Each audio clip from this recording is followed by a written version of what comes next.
Gulliver's Travels by Jonathan Swift. Chapter 8. The author, by a lucky accident, find means to leave Blefuscu, and, after some difficulties, returns safe to his native country.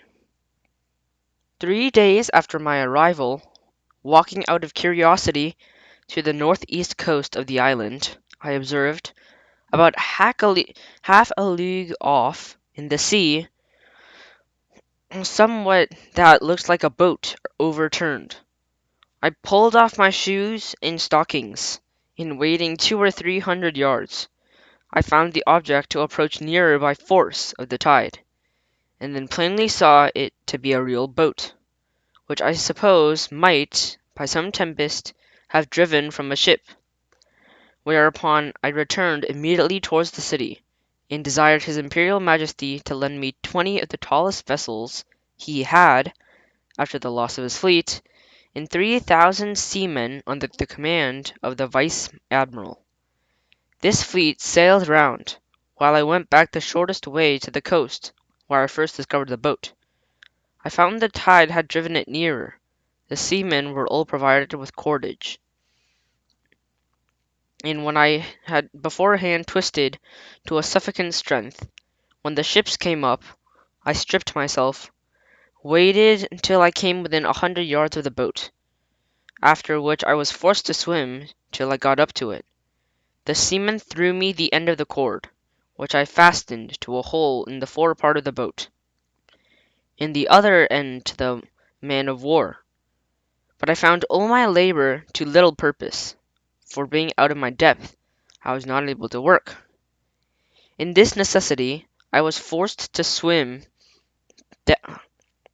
behind, and push the boat forwards as often as I could, with one of my hands. In the tide favouring me, I advanced so far that I could just hold up my chin and feel the ground. I rested 2 or 3 minutes, and gave the boat another shove, and so on till the sea was no higher than my armpits.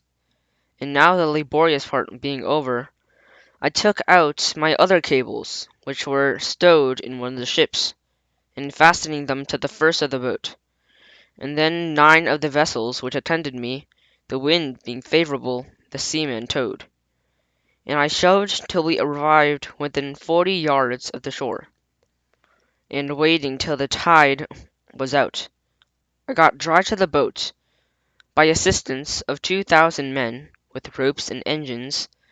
I made a shift to turn it on its bottom, and found it was little but damaged.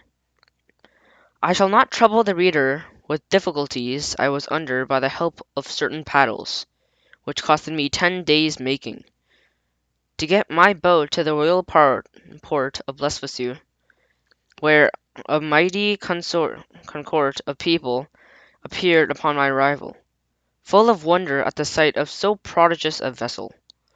I told the emperor that my good fortune had thrown this boat in my way, to carry me to some place from whence I might return to my native country, and begged his majesty's order from getting materials to fit it up, together with the license to depart, which, after some kind of expostulations, he was pleased to grant.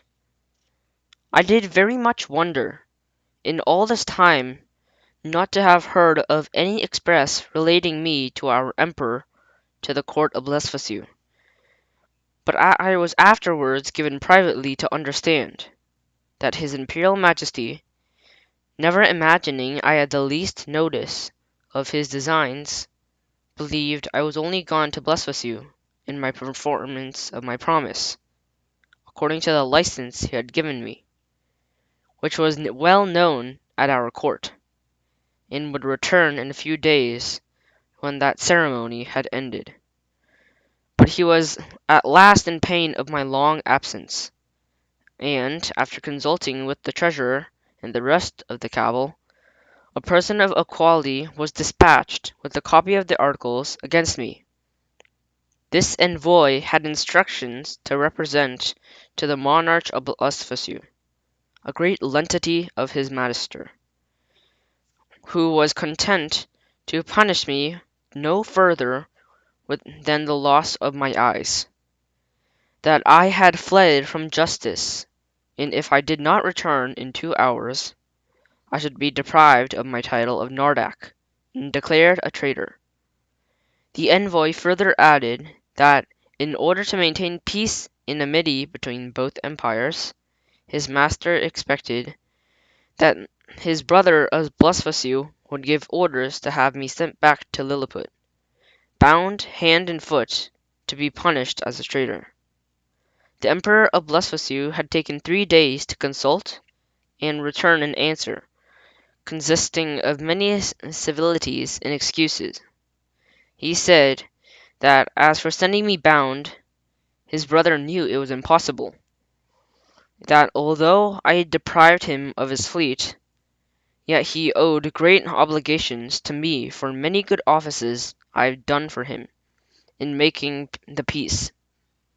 That, however, both their majesties would soon be made easy, for I would have found a prodigious vessel on the shore, able to carry me on the sea, which he had given order to fit me up with my own assistance and direction, and he hoped in a few weeks both empires would be freed from so insupportable an encumbrance. With this answer the envoy returned to Lilliput, and the monarch of Blefuscu related me all that had passed, offering me at the same time, but under the strictest confidence, his gracious protection, and if I continued in his service, wherein although I had believed him sincere, I yet resolved to never more put any confidence in princes or ministers, where I could possibly avoid it, and with all due acknowledgments for his favourable intentions, I humbly beg to be excused. I told him that since fortune, whether good or evil, had thrown a vessel in my way, I was resolved to venture myself in the ocean, rather than be the occasion of difference between two such mighty monarchs. Neither did I find the emperor at all displeased, and I discovered, by a certain accident, that he was very glad of my resolution, and so were most of his ministers. These considerations moved me to hasten my departure somewhat sooner than I had intended, to which the court, impatient to have me gone, very readily contributed. 500 workmen were to employ to make 2 sails of my boat, and, according to my direction, being quilting 13 of their strongest linen together, I was at pain of making ropes and cables, by twisting 10, 20, or 30 of the thickest and strongest of theirs. A great stone that I happened to find, after a long search by the seashore, served me for an anchor. I had the tallow of 300 cows for greasing my boat, and other uses. I was at incredible pain in cutting down some of the largest timber trees for oar and masts, wherein I was, however, much assisted by his Majesty's ship carpenters, who helped me in smoothing them, after I had done all the rough work. In about a month, when I was all prepared, I sent to receive his Majesty's command, and take my leave. The Emperor and his family came out of the palace. I lay down on my face to kiss his hands, in which he very graciously gave me. So did the Empress, and young princes of the blood. His Majesty presented me with 50 purses of 200 sprugs apiece, together with his picture at full length, which I immediately put into one of my gloves, to keep it from being hurt.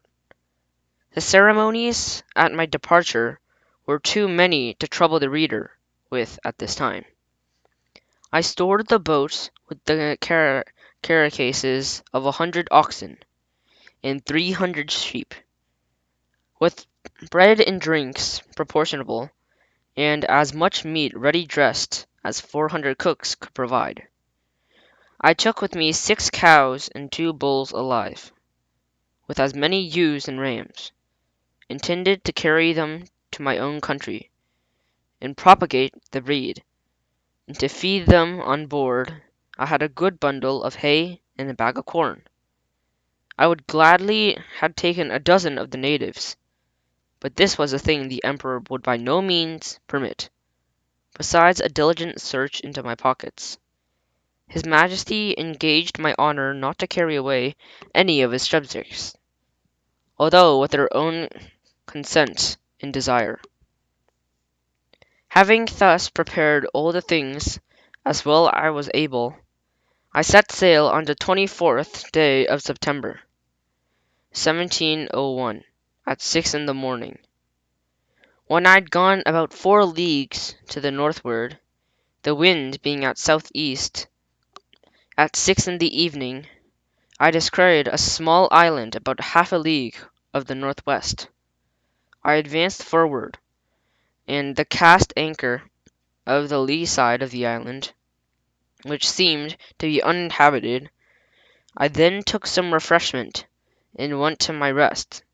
I slept well, and I conjecture at least 6 hours, and the day broke in 2 hours after I awaked. It was a clear night. I ate my breakfast before the sun was up, and heaving the anchor, the wind being favourable, I steered the same course I had done the day before, wherein I directed by my pocket compass. My intention was to reach, if possible, one of those islands, which I had reason to believe to lay north east of Damon's Island, and discovered nothing all that day. But upon the next, about 3 in the afternoon, I had my computation made 24 leagues from Lesvasu. I descried a sail steering from the southeast. My course was due east. I hailed her, but could get no answer. Yet I found I gained upon her, for the wind slackened. I made all the sail I could. In in a half an hour she spied me, then hung out her antiant, and discharged a gun. It is not easy to express my joy when I was upon the unexpected hope of once more seeing my beloved country, and the dear pledges I had left in it. The ship slackened her sails, but I came up with her in 5 and 6 in the evening, September 6th. But my heart leaped within me to see her English colours. I put my cows and sheep into my coat pocket, and got on board with my little cargo of provisions. The vessel was an English merchantman, returning from Japan by the North and South Seas. The captain, Mr. John Biddle of Deptford, a very civil man, and an excellent sailor. We were now in latitude of 30 degrees south. There were about 50 men in the ship, and I here met an old comrade of mine, one Peter Williams, who gave me a good character to the captain. This gentleman treated me with kindness, and desired I would let him know what place I came from last, and whither I was bound, which I did in a few words, but he thought I was raving, and that the dangers I underwent had disturbed my head. Whereupon I took my black cattle and sheep out of my pocket, which, after a great astonishment, clearly convinced him of my veracity. I then shewed him the gold he had given me by the Emperor of Blefuscu, together with his Majesty's picture at full length, and some rarities of the country. I gave him 2 purse of 200 sprugs each, and promised, when we arrived in England, to make a present of cow and sheep, big with young. I shall not trouble the reader with any particular account of this voyage, which was very prosperous for the most part.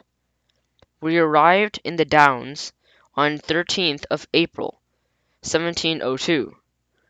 I had only one misfortune, that the rats on board carried away one of my sheep.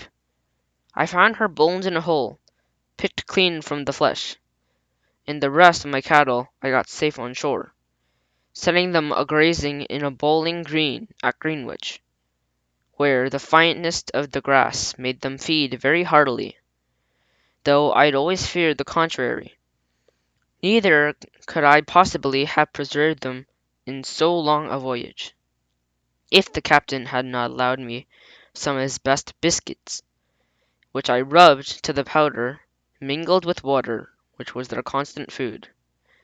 The short time I continued to England, I made a very considerable profit by showing my cattle to many persons of quality, and others. Before I began my second voyage, I sold them for £600, and especially my sheep, which I hope will prove very much to the advantage of the woolen manufacture, by the fineness of the fleeces. I stayed but 2 months with my wife and family, for my insatiable desire for seeing foreign countries would suffer me to continue alone longer. I left £1,500 with my wife, and fixed her in a good house at Redriff. My remaining stock I carried with me, part in money and part in goods, in hope to improve my fortunes. My eldest uncle John had left me an estate in land, near Epping, of about £30 a year, and I had a long lease of the Black Bull in Fetter Lane, which yielded me as much more, and that I was not in any danger of leaving my family upon parish. My son Johnny, named so after his uncle, was at the grammar school, and a cowardly child. My daughter, Betty, who is now well married and has children, was then at her needlework.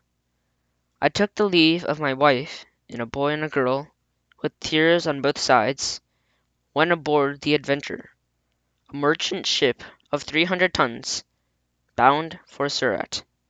Captain John Nicholas of Liverpool, commander. But my account of this voyage must be referred to the second part of my travels.